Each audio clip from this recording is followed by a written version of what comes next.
Radio Cambridgeshire. Good afternoon, it's just after 2:30. It is Louise in for Chris on BBC Radio Cambridgeshire this afternoon. Just under 3 weeks until Christmas. So even the less well-organised of us are starting to think maybe it's time we should crack on with some plans. But where is your head at with the festivities this year? Because it feels like on the one hand we've got all the terrible news and our own experiences of the cost of living crisis. Christmas doesn't really feel that joyful if you're worrying about how the heck you're going to pay for it. And then on the other hand, if you're on social media, you're bombarded like never before with images of curated perfection, left, right and centre. So you may feel more pressure than normal. Then you throw in your family dynamics, sharing custody with the kids, the in-laws, perhaps a good old massive dollop of grief as well. And it is a hotbed of stress. Well, Holly Matthews is a life coach and happiness guru. If you've heard her on our Friday Breakfast show, then you'll know she has a very no-nonsense guide to getting the most out of life. Holly, thank you for joining us.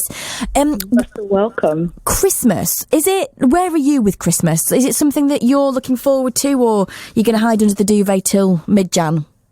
I think having kids, I'm definitely looking forward to it because their joy definitely helps me find the whole experience more enjoyable.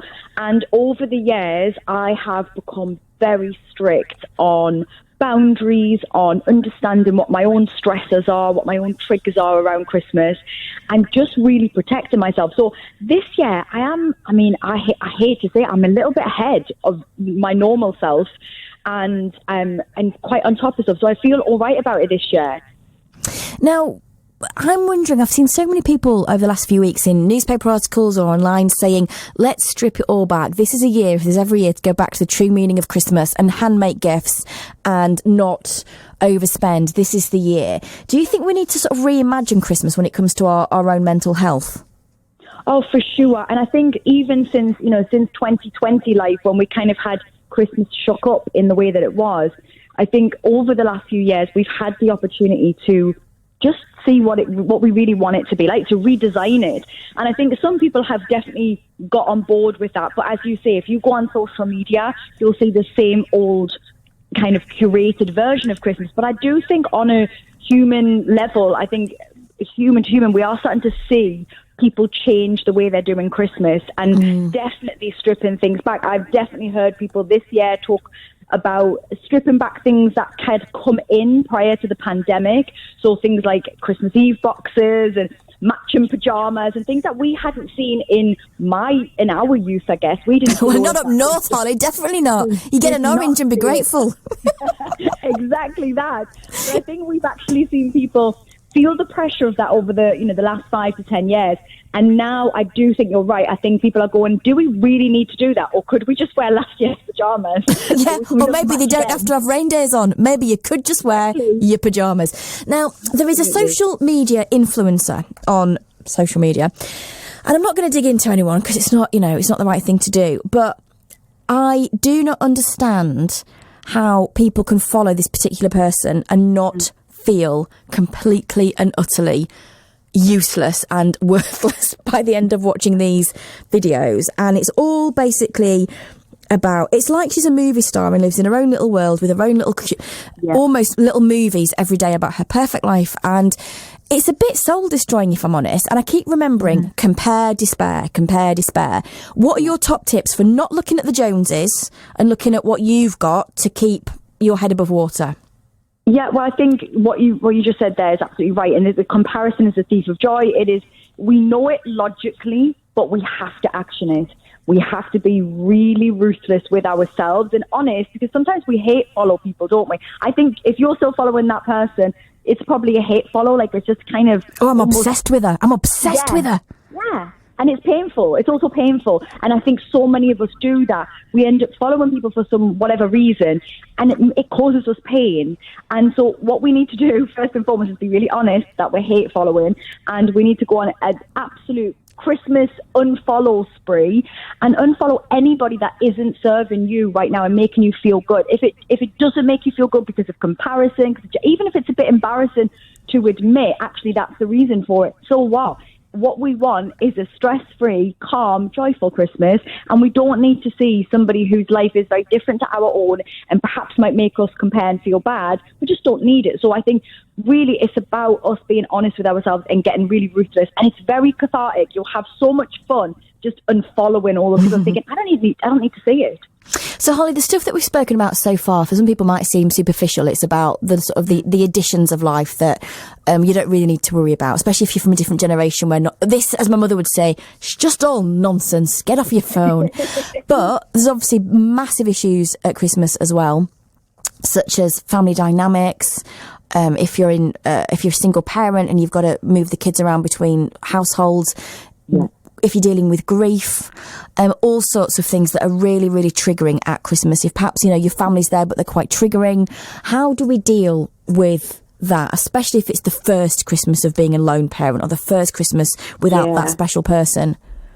Well, I think there's a few different things we can think about here. Firstly is, what are the triggers? Really acknowledging what they are to yourself, whether it's grief, loneliness, as you said, the first of things can always be difficult, or going home at Christmas, that can be triggering for a lot of people. Notice what they are and really buffer around those things, I think is the best way of describing it. Buffer around and know what, if that's going to be the thing that's draining the life out of you, what's going to be the thing that helps you to feel good again. What is, we use the word self-care a lot, but it sounds like a fluffy word, but what is the thing that you're going to do that's going to make you feel good again? Really creating some rules for yourself around Christmas. So for me at Christmas, I do love being around people, but I can only people so much. So I know that for me at Christmas, one of my rules is, if I'm having a whole day of load of family in one space, I will go missing. I will go missing at some point. Everyone will know. I'll be gone probably an hour, and I'm just going to go and lie down or scroll on TikTok or whatever. I just need to not people for a little bit. But the one key ingredient to all of this, when we're buffering and when we're supporting ourselves, is conversations and being really honest about how we feel about things. And what I'll give you a little thing that I use with some of my members of the Happy Me Project, my coaching membership. And it's the 4A's that we can use. And the 4A's are, how do we have difficult conversations with people? Because sometimes we have to have hard conversations. It might be, you don't want to go to your families this year, or you need some help. That can be a difficult conversation, can't it? Asking for help or whatever the conversation is. So the 4A's goes like this. It's firstly, when you're having these big conversations, acknowledge is the first A. Acknowledge how you feel about the conversation. It's really fine to say, I'm feeling a bit awkward about asking, or I know that this might be a hard one for you to hear. You can acknowledge. That's the first thing. The next A is to articulate exactly what it is you need, want, or what's going to happen. Articulate it in a very short, sharp and succinct way. I know as British people, we want to flower it with sorries. We want to flower it with all of the people pleasing, but be really clear and succinct. The next A is assert, and that is assert the rules around the thing you've just said. So let's say it's, we're not coming to yours for Christmas this year, Mum, but the rules around it are, we will phone you though. We'll call you on Zoom, and what we will do is we will pop round on Boxing Day and we'll see. So that's the rules around it, so everybody knows where they are. And then the last A is affection. So largely when we're having these big conversations, it's people that we care about, and that's why they're hard to have. So end it with affection, kindness, understanding that it might have landed hard for them as well. And after that, when we've had these big conversations, when we've honoured how we feel, when we've talked about it, whether it's grief, loneliness, whatever the thing is, afterwards we have to let go of the outcome, because we can't decide how it lands, is what I'm trying to say. We can't decide how it lands with the other person. They can only decide that. So we have to let go of the outcome once we've had these big conversations. But I think talking about it is really key. And when you open up about how you're feeling, most of the time people are there and want to help. Yeah. And Holly, really quickly before I let you go, because I know you've a school run to do. For some people, Christmas will be great. They'll be like, brilliant, everyone's where they should be. Everything is fine and dandy, but I've still not quite nailed my end of 2022 goals. For people who are still ticking off those last, have we still got enough time in 3 weeks to change our life in 2022? Absolutely. I am not. Listen, February is the new January for starters. January is always just a hot mess. because everybody's recovering from Christmas. Let yourself off the hook. You can decide today to change things. We don't need it to be the beginning of the year.